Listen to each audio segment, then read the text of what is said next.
ನಾವು ಈ ಹಿಂದೆ ಮುನೇಶ್ವರ ಸ್ವಾಮಿಯ ಇತಿಹಾಸ ಅಂದರೆ ಅವರ ಉದ್ಭವ ಹೇಗಾಯಿತು ಅಂತ ತಿಳ್ಕೊಂಡ್ವಿ. ಹಾಗೆ ಅವರ 7 ಅವತಾರಗಳ ಹೆಸರುಗಳನ್ನು ತಿಳ್ಕೊಂಡ್ವಿ. ಈ ವಿಡಿಯೋದಲ್ಲಿ ಅವರ 7 ಸ್ವರೂಪದ ಆರಾಧನೆಯ ಪ್ರಯೋಜನಗಳನ್ನು ತಿಳ್ಕೊಳ್ಳೋಣ. ಮೊದಲನೇದಾಗಿ ಶಿವಮುನಿ. ಈ ಸ್ವರೂಪ ಶಿವನ ಸಾಕ್ಷಾತ್ ಜ್ಞಾನ ಮತ್ತು ವೈರಾಗ್ಯದ ರೂಪವಾಗಿದೆ. ಪರಮಶಿವನ ಧ್ಯಾನ ಸ್ಥಿತಿಯನ್ನು ಈ ಸ್ವರೂಪ ಪ್ರತಿನಿಧಿಸುತ್ತೆ. ಹಾಗೆ ಈ ಸ್ವರೂಪದ ಪ್ರಯೋಜನಗಳೇನು ಅಂದರೆ ಮನಸ್ಸಿಗೆ ನೆಮ್ಮದಿ ಸಿಗುತ್ತೆ, ಆಧ್ಯಾತ್ಮಿಕವಾಗಿ ನಾವು ಉನ್ನತ ಮಟ್ಟವನ್ನು ತಲುಪಬಹುದು, ಮನಸ್ಸಿನಲ್ಲಿ ಯಾವುದೇ ರೀತಿಯ ಗೊಂದಲಗಳನ್ನು ಅಳಿಸಿ ಏಕಾಗ್ರತೆ ಉಂಟಾಗುವಂತೆ ಮಾಡ್ತಾರೆ ಆ ಮುನೇಶ್ವರ ಸ್ವಾಮಿ. ಎರಡನೇದಾಗಿ ಮಹಾಮುನಿ. ಮುನೇಶ್ವರ ಸ್ವಾಮಿಯ ಸ್ವರೂಪಗಳಲ್ಲೇ ಅತ್ಯಂತ ಶಕ್ತಿಯುತವಾದಂತಹ ಸ್ವರೂಪ ಇದು. ಈ ಸ್ವರೂಪವನ್ನು ಆರಾಧನೆ ಮಾಡೋದ್ರಿಂದ ನಕಾರಾತ್ಮಕ ಶಕ್ತಿಗಳು ಹಾಗೆ ದೃಷ್ಟಿ ದೋಷಗಳು ನಿವಾರಣೆಯಾಗುತ್ತೆ. ಹಾಗೆ ಮಾಟ ಮಂತ್ರ ಶತ್ರು ಬಾಧೆಗಳಿಂದ ದೂರ ಮಾಡಿ ತನ್ನ ಭಕ್ತರನ್ನು ರಕ್ಷಿಸುವಂತಹ ಮಹಾಸ್ವರೂಪ. ಮೂರನೇದಾಗಿ ಈಶ್ವರಮುನಿ. ಈ ಸ್ವರೂಪ ಬ್ರಹ್ಮಾಂಡದ ನಿಯಂತ್ರಣ ಮತ್ತು ಕರುಣೆಯನ್ನು ತೋರುವಂತಹ ಮಹಾಸ್ವರೂಪವಾಗಿದೆ.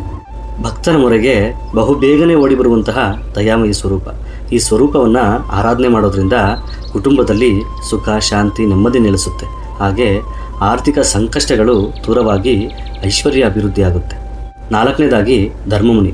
ಈ ಸ್ವರೂಪ ನ್ಯಾಯ ಧರ್ಮ ಸತ್ಯವನ್ನು ಎತ್ತಿ ಹಿಡಿಯುವ ಹಾಗೆ ಸಮಾಜದಲ್ಲಿ ಸತ್ಕರ್ಮಗಳನ್ನು ಬೆಳೆಸುವಂತಹ ಸ್ವರೂಪ. ಈ ಸ್ವರೂಪವನ್ನು ಆರಾಧನೆ ಮಾಡೋದ್ರಿಂದ ಕೋರ್ಟು ಕಚೇರಿ ವ್ಯವಹಾರಗಳಲ್ಲಿ ಜಯ ಸಿಗುತ್ತೆ, ಅನ್ಯಾಯಕ್ಕೆ ಒಳಗಾದವರಿಗೆ ನ್ಯಾಯ ಸಿಗುತ್ತೆ, ಸನ್ಮಾರ್ಗದಲ್ಲಿ ನಡೆಯುವಂಥವ್ರಿಗೆ ಆ ಸ್ವಾಮಿ ಸದಾ ಬೆನ್ನೆಲುವಾಗಿದ್ದು ಅವರನ್ನು ಕಾಪಾಡ್ಕೊಳ್ತಾರೆ ಆ ಮುನೇಶ್ವರ ಸ್ವಾಮಿ. ಐದನೇದಾಗಿ ಗಾನಮುನಿ. ಕಲೆ ಸಂಗೀತ ಮತ್ತು ನಾದಕ್ಕೆ ಅಧಿಪತಿಯಾದಂತಹ ರೂಪ. ಸೃಷ್ಟಿಯ ಲಯವನ್ನು ನಿಯಂತ್ರಿಸುವಂತಹ ಅವತಾರ ಇದು. ಈ ಸ್ವರೂಪವನ್ನು ಪೂಜೆ ಮಾಡೋದ್ರಿಂದ ಕಲಾಕ್ಷೇತ್ರದಲ್ಲಿ ಇರುವವರಿಗೆ ಅಂದರೆ ನಟನೆ ಸಂಗೀತ ಮತ್ತು ನೃತ್ಯ ಈ ರೀತಿಯಾದಂತಹ ಕ್ಷೇತ್ರಗಳಲ್ಲಿ ಉನ್ನತ ಕೀರ್ತಿ ಮತ್ತು ಯಶಸ್ಸನ್ನು ಸಾಧಿಸಬಹುದು. ಉದಾಹರಣೆಗೆ ಎಷ್ಟೋ ಜನಕ್ಕೆ ತನ್ನ ಕಲೆಗೆ ಸಿಕ್ಕಂತಹ ಉತ್ತಮ ಪ್ರತಿಫಲ ಸಿಕ್ಕೇ ಇರೋದಿಲ್ಲ. ಅಂಥವರು ಈ ಸ್ವರೂಪವನ್ನು ಆರಾಧನೆ ಮಾಡಿದ್ರೆ ಖಂಡಿತವಾಗ್ಲೂ ಸಿಕ್ಕೇ ಸಿಗುತ್ತೆ. ಆರನೇದಾಗಿ ಜ್ಞಾನಮುನಿ.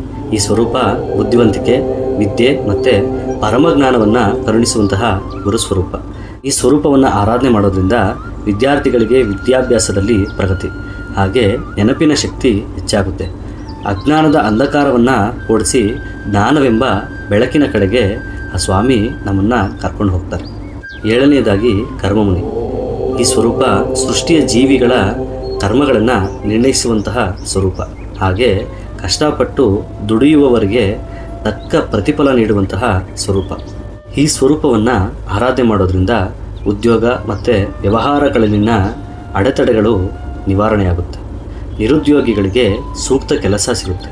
ಹಾಗೆ ಕಷ್ಟಪಟ್ಟು ಕೆಲಸ ಮಾಡುವವರಿಗೆ ಕಷ್ಟಕ್ಕೆ ತಕ್ಕಂತೆ ಪ್ರತಿಫಲ ಸಿಗುವಂತೆ ಮಾಡ್ತಾರೆ ಆ ಕರ್ಮಮುನೇಶ್ವರ ಸ್ವಾಮಿ. ಆ ಮುನೇಶ್ವರ ಸ್ವಾಮಿಗೆ ವಸ್ತ್ರಗಳು, ಎಲೆ ಅಡಿಕೆ, ಬಾಳೆಹಣ್ಣು, ತೆಂಗಿನಕಾಯಿ, ಸುರುಳಿ ಅಂದರೆ ಬೀಡಿ ಅಥವಾ ಸುಟ್ಟ ಮದ್ಯ ಮಾಂಸಗಳನ್ನು ಇಟ್ಟು ನೈವೇದ್ಯ ಮಾಡಿ ಪೂಜೆ ಮಾಡ್ತಾರೆ. ಅಷ್ಟೇ ಅಲ್ಲ, ಅವರಿಗೆ ಸಿಹಿ ಕೂಡ ಮಾಡಬಹುದು. ಮೊಸರನ್ನ ಅಥವಾ ಬೆಲ್ಲದನ್ನವನ್ನು ಇಟ್ಟು ನೈವೇದ್ಯವನ್ನು ಮಾಡಬಹುದು. ಯಾವುದೇ ರೀತಿಯಲ್ಲಿ ಆ ಮುನೇಶ್ವರ ಸ್ವಾಮಿಯನ್ನು ಭಕ್ತಿಯಿಂದ ತ್ರಿಕರಣ ಶುದ್ಧಿಯಿಂದ ಪೂಜೆ ಮಾಡಿ ಬೇಡ್ಕೊಂಡಿದ್ದೆ ಆದರೆ ಸಕಲ ಶುಭಗಳನ್ನು ಉಂಟು ಮಾಡುವಂತಹ ದೈವ ಅದು. ವಾಗರ್ಧ ವಿವಸಂಪೃಕ್ತ ವಾಗರ್ಧ ಪ್ರತಿಪತ್ತೆಯೇ ಜಗತಪಿತರಂ ಒಂದೇ ಪಾರ್ವತಿ ಪರಮೇಶ್ವರು. ತತ್ಪುರುಷಾಯ ವಿದ್ಮಹೇ ಮಹಾದೇವಾಯ ಧೀಮಹಿ ತನ್ನೋ ಮುನೇಶ್ವರ ಪ್ರಚೋದಯಾತ್. ಆ ಮುನೇಶ್ವರ ಸ್ವಾಮಿ ಎಲ್ಲರಿಗೂ ಕೂಡ ಒಳ್ಳೇದು ಮಾಡಲಿ.